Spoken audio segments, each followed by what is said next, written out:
유튜브로 보시는 분들 구독과 좋아요, 알림 설정, 댓글 잊지 말고 한 번씩 눌러주세요. 저는 105mm 견인포를 주특기로 가지고 있는 동원 예비군 포병 부대였습니다. 동원 예비군 부대이긴 하지만 예비군이 없는 상태에서도 많은 훈련을 받는 말만 동원 예비군 부대였죠. 저희 부대는 예비군이 있어서 완편이 되는 특성상 105mm 견인포를 모두 사용해야 되는 것이 아닌 5대에서 6대만 현역들이 사용할 수 있도록 포상에 배치한 상태에서 사용하지 않는 105mm 견인포는 모두 녹이 슬지 않게 구리스를 이용해서 방청 작업을 해놓는 상태로 관리하고 있으며, 대부분의 105mm 견인포들이 연식이 6.25 때 사용했을 것 같은 연식을 가지고 있기에 까딱 잘못만 해도 고장이 나고 문제가 많아서 알파 브라보 찰리 포대에 한 명씩 포 정비병을 보조직책으로 가지고서 관리를 하고 있는 상태였습니다. 때는 방청 작업한 105mm 견인포 순환 작업으로 현역들이 사용하는 포로 변경하기 위해서 이전 사용한 현역 105mm 견인포를 수입을 하고, 포를 닦았다 얘기예요. 포 수입을 하고 나서 방청 작업을 하고 있을 때였습니다. 현역들이 사용했던 거를 밀어내고 옛날에 그냥 놔뒀던 거를 한 번씩 또 쏴보고 이래야지 계속 기능을 하니까, 혹은 완전 안 좋아진 거는 버려야 되니까 현역들이 돌아가면서 그렇게 밀어내기 식으로 쓰나봐요. 포 수입은 많은 인원을 요구하지만 방청 작업은 구리스를 바르고 구리스 위에 구리스가 묻어나지 않게 방청 작업용 종이를 자르는 인원으로 해서 각 포대별로 정비병 한 명씩 해가지고 부려먹을 수 있는 병사 3명으로 작업을 합니다. 포가 작다 보니 세부 부품에도 구리스를 발라야 되기 때문에 원칙은 고무장갑을 끼고 작업을 해야 되지만 저희는 그냥 맨손으로 작업하는 경우가 많았죠. 구리스를 이리저리 처발처발하다 보니 군대라는 것은 어떤 곳입니까? 밥을 먹고 돌아서도 배가 고픈 곳 아니겠습니까? 같이 방청 작업을 하던 A동기가 배고프지 않냐? 라는 말에 저는 좀 배고프긴 한데 우리 월급 다 써가지고 PX 갈 돈은 없는데 뭐 먹냐 라는 말을 같이 반응하는 B동기가 내무실에 보급받은 건빵 있었는데 그거 먹을래? 배고프다 그랬던 A동기가 우리 연대장님이 영내 도로 중에 가을이라고 단풍 구경 좀 할 수 있게 청소하지 말라고 놔둔 도로 있잖아, 거기 은행 좀 주워가지고 구워 먹을까? 라는 말을 하는 겁니다.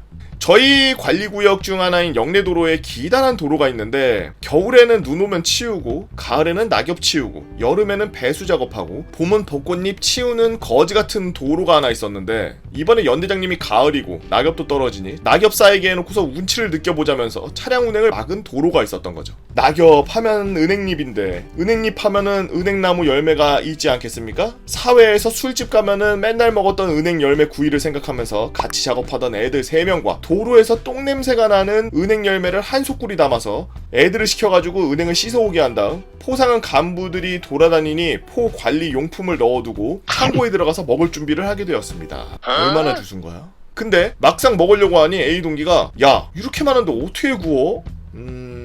맞다, 우리 솔벤트 있잖아, 저번에 불 붙이니까 불 잘 붙던데? 라고 말했죠. 저희는 배가 너무 고파서 하지 말아야 할 짓을 배고픔에 미쳐 어처구니 없게 해버리게 된 거죠. 보고형도 아시겠지만 구리스가 그냥 닦으려면 잘 닦이지도 않고 손이고 옷이고 묻어나는 경우가 많이 있지 않습니까? 그런데 구리스가 솔벤트를 만날 경우 구리스가 말끔하게 씻겨나가는 마법을 부리는 걸 보고 있으며, 관리도 어차피 저희 정비병이 하기에 그냥 가지고 와서 다 사용하려고 했죠. 하지만 솔벤트는 다른 기름보다 특성상 기화가 빨리 되는 성질이 있습니다. 조금만 밖에 놔둬도 금세 사라지죠. 저희는 일단 조금만 구워보자라는 심정으로 2-3개만 넣고 구워보기 시작했습니다. 처음에는 조금만 사용해서 그런지 불도 잘 올라오고 은행도 잘 구워지더라고요. 잘 구워져도 은행 열매가 조그만해서 6명이 다 먹으려면 많은 양을 구워야 되기 때문에 저희는 아까 준비한 철 소쿠리에 은행 열매를 다 넣고 솔벤트를 콸콸 부으면서 불을 붙였습니다. 앞서 말씀드렸다시피 솔벤트는 불이 잘 붙죠. 솔벤트에 불을 붙이는 순간 불이 솔벤트를 따르고 있는 페트병으로 타고 올라오는 거였습니다. 그걸 본 A동기가 불 올라온다, 불 야야야야야야야 솔벤트를 부으면서 그걸 본 저는 아이씨 이러면서 온갖 욕을 하면서 불을 내리려고 페트병을 꽉 하고 누르는 순간 페트병에 있던 솔벤트가 순간적으로 울컥 하면서 나오면서 마치 화염방사기처럼 앞으로 팍 퍼져나가는 게 아니겠습니까? 내 눈에 보이는 페트병 불의 크기. 불이 퍼져나가는 순간 그 앞에 있던 A동기 중요 부위를 기준으로 바지에 불이 옮겨 붙었고, 창고에 있던 견인포 유장막에 불이 붙었습니다. 순간 이거 영창각이다, 빨리 불 꺼야 된다라는 생각이 들었지만 A동기 바지에 붙은 불은 보이지도 않았고, 창고의 유장막을 발로 밟으면서 불을 끄고 있는데 A동기는 자기 바지에 불이 붙은 줄도 모르고 창고 밖으로 나가서 간부가 오는지 안 오는지 망을 보고 있는 게 아니겠어요. 다행히 위장막에 불을 끄는 데는 금방 성공했습니다. 근데 A동기의 바지는 아직도 불이 팔팔 타오르고 있지 않겠습니까? 솔벤트의 화력과 이전에 작업했던 구리스 기름에 찌들은 정비복 때문에 불이 꺼지지 않았던 겁니다. 우리가 그때서야 A동기의 바지에 붙은 불을 보았고 A동기를 뺀 5명이서 불을 보고 달려들어 A동기의 바지를 발로 밟기 시작했습니다. 중요 부위고 나발이고 불나서 영창 갈 수 있다는 생각이 큰 나머지 5명이서 A동기의 하체를 발로 짓밟기 시작했죠. 한 30초를 밟았을까요? 하는 외마디 비명과 함께 모두 멈추게 되었습니다. A동기는 밟힐 때 불과 영창이라는 생각에 밟히는 기분이 들지 않았는데 밟히다 보니 정신이 확 들었고 거시기가 갑자기 아파지면서 비명이 나왔다라고 하더라고요. 다행히 화상은 입지 않았습니다. 중요 부위를 기점으로 군화 자국이 나 있었고요. 이걸 포대장님께 보고하고 의무대를 가야 하나 말아야 되나 생각이 들었는데 말했다가는 왜 이렇게 됐냐는 말을 설명을 해야 되는데 설명하기엔 너무 중요 부위를 기점으로 밟혀서 솔직히 말하기에 영창 가는 거 아니야 라는 생각과 거짓말을 하기에는 구타 의심이 가기에 그냥 인사과에 있던 빨간 약을 바르는 것으로 처치를 마쳤습니다. 그 후 일주일 동안 A동기는 쩔뚝거리면서 걸어다니고 간부는 왜 그러고 돌아다녀? 라고 하면은 사타구니에 습진이 나서 쓸리지 않게 이렇게 걸어다니고 있습니다 라는 변명을 일주일 동안 하게 되었죠. 후일담이지만 저희는 동기가 고자가 되는 게 아닌가 라는 생각이 들었습니다. 다행히 지금은 결혼해서 애도 낳고 잘 지내고 있네요. 저희는 이 일이 있고 다음부터는 솔벤트로 절대 장난을 치지 않게 되었습니다.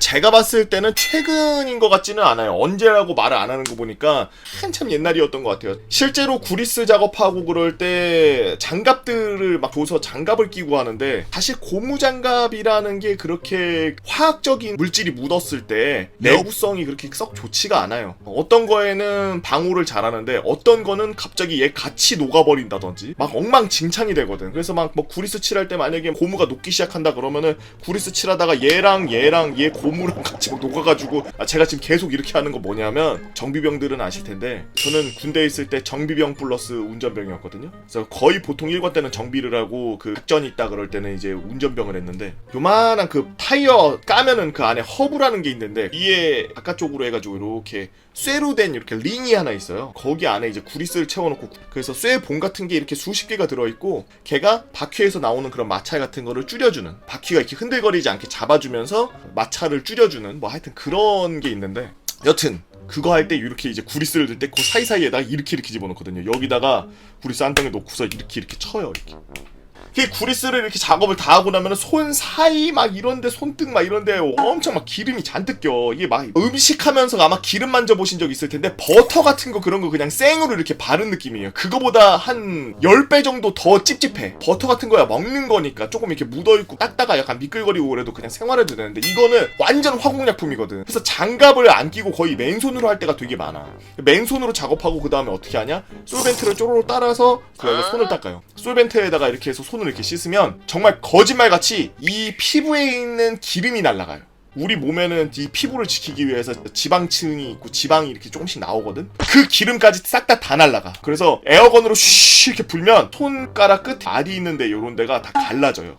그래서 겨울에는 솔벤트를 이렇게 한 다음에 손가락 이렇게 하면 쫙 하면서 여기 피가 쫙 맺혀. 그만큼 솔벤트가 어마어마하게 강력한 그 아세톤인데 좀 더 강한 아세톤 같은 거라고 생각하시면 됩니다. 향이 아주 구린 대규모 아세톤 400리터 드럼통 같은 걸로 쓰니까 제 거 썰에서도 이제 솔벤트 때문에 후임이 불붙었었던 적이 있는 썰을 제가 유튜브에다 올렸는데 솔벤트 정말 위험한 물질이고 정비병이나 그런 화공약품을 다루는 그 보직을 갖고 있는 그런 병사분들은 정말 조심해야 돼요. 불, 화기 이런 거에 엄청 취약하고 그리고 그 화학약품이 몸에 스며들었을 때 몸에 오는 데미지나 이런 것들을 하나도 계산 안 하고 어리고 젊으니까 그냥 막 하는데 되게 안 좋아요. 전 아직도 맨손으로 구리스질하고 솔벤트하고 그런 것 때문에 손가락 이 마디마디에 있는 이 피부들이 정상적이지가 않아요. 되게 좀 그냥 이렇게 봤을 때는 뭐 별다른 이상이 없는데 근데 가까이서 이렇게 보면은 막 흉도 많고 약간 살 질이 약간 조금 거칠거칠해서 약간 이상한 그런 걸로 돼 있고 막 이래서 너무 맹신하고 간부들이나 누가 선임들이 그냥 해도 돼 이런다고 해서 그냥 맹신하고 그냥 했다가 다 같이 힘들어질 수가 있다라는 거. 항상 불 조심하시고 절대 군대에서는 지정한 사용 방법 외에는 웬만하면 정말 급할 때 아니면 사용처 제외하고는 사용하지 마세요. 큰일 납니다. 유튜브로 보시는 분들 여러분들은 어떤 재미난 이야기들이 있나요? 여러분들의 재미난 이야기 네이버 카페 개보고 팬다보라 개팬다로 오셔서 써랑썰레 게시판에다가 글 남겨주시면 유튜브로 작업해서 업로드하도록 하겠습니다. 여러분들의 재미난 이야기 많이 남겨주시고요. 유튜브로 보시는 분들 구독과 좋아요 알림 설정 댓글 잊지 말고 한 번씩 눌러주시면 감사하겠습니다. 오늘도 나라 지키느라 고생하고 계시는 우리 국군 장병 여러분들 진심으로 감사드립니다. 이봐.